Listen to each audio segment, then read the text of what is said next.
Hello everyone and welcome back to the 3T Path channel. My name is Giridhari. Now recently I watched the movie The Whale. It won 3 Oscars and it's quite a beautiful movie.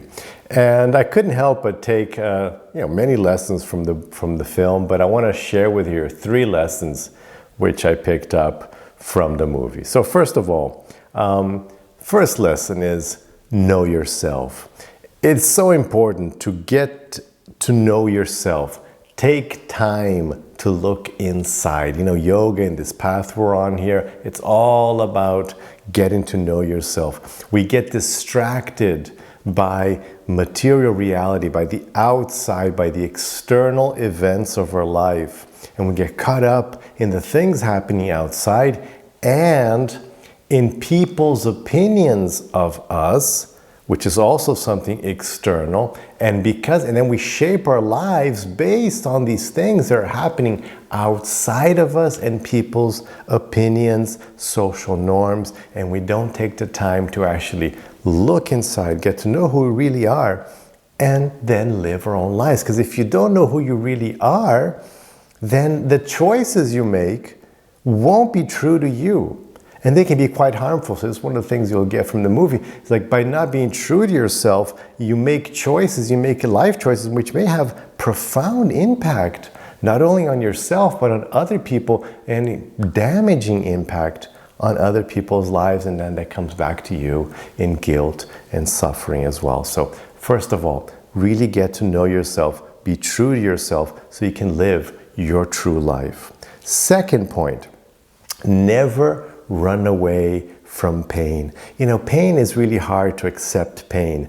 When we have an emotional suffering, something goes wrong, our lives are, we're always hurting ourselves, hurting others. It's guilt, it's this, it's that. All these things, we're constantly under emotional stress in this world, especially these days, with like this hyper connectivity we have with social media, etc. So we're always hurting ourselves. And one of the things I talk about in the 3T Path, one of the 5 avenues of perfection I put in my book, is the importance of dealing with your pain, emotional management. You have to constantly, I talk about daily emotional cure. Every day you have to observe yourself, observe your mind and say, okay, what happened today that hurt?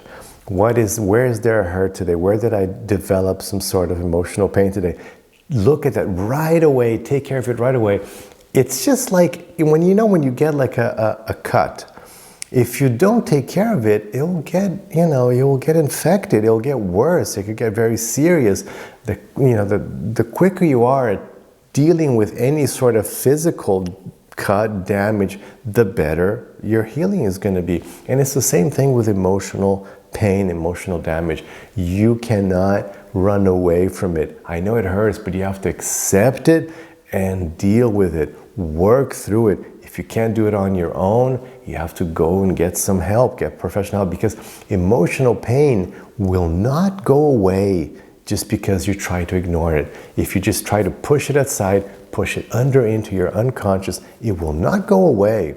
It will fester there, just like a cut will fester with an infection. It will fester, it will get worse, and it will come out somehow. It's going to make itself known to you somehow through emotional suffering, through mental suffering, or through physical suffering, because often the emotional pain will get translated into something else physical just so you can look at it, because all the emotional pain wants is for you to look at it. It wants to call your attention. It wants to be brought up to the surface so you can look at it and deal with it and then let it flow away, observe it, and get over it. But you have to first accept the pain, and it's really hard to accept the pain. It's really hard to face the emotional suffering, but you cannot run away from it.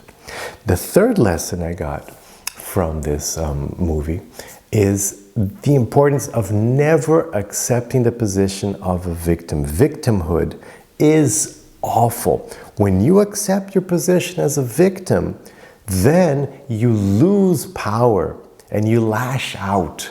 So what happens is a common pattern you see is a very destructive karmic pattern which plays out through many lifetimes is that you act badly, and so then you get some bad karma. Now, because you got the bad karma, you're having a rough life, like rough things happen to you. And then because rough things happen to you, you say, oh, now I can really be mean. I can really do horrible things and not be a nice person because, hey, I suffer too. So then you do worse things. And then, of course, you get worse karma back. And then you think, oh, wow, well, now my life is like such a horrible life. I had such horrible parents and horrible society. So now I'm really going to be, and then it's a horrible cycle where you're just getting worse and worse, and you're doing worse things and getting a worse result. And then you get angrier and more filled with hate. So then you do worse things. And then, of course, you get even more suffering. It's just a horrible cycle. Never, ever get into victimhood. You got a bad deal, life's rough, you got sick, your parents were awful, the government did it, whatever. You have to take that situation, again, accept it, and okay, from this point on, what is the best of me going forward? I know this was rough, I got tripped up here, but what is the best of me going forward?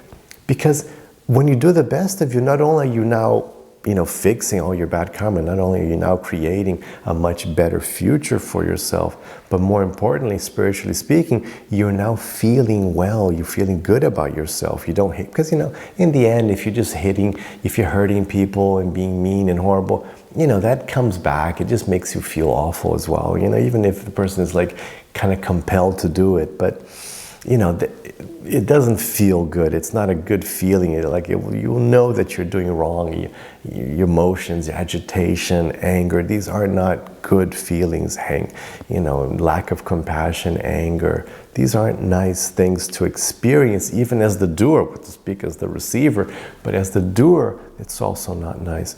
So, the victimhood, we'll see like one of the characters in the movies is in this victimhood. So, the character thinks like, oh, now I can do bad things. You can hurt people, make life worse for other people just because I had it rough. So no, I can make it rough for other people as well.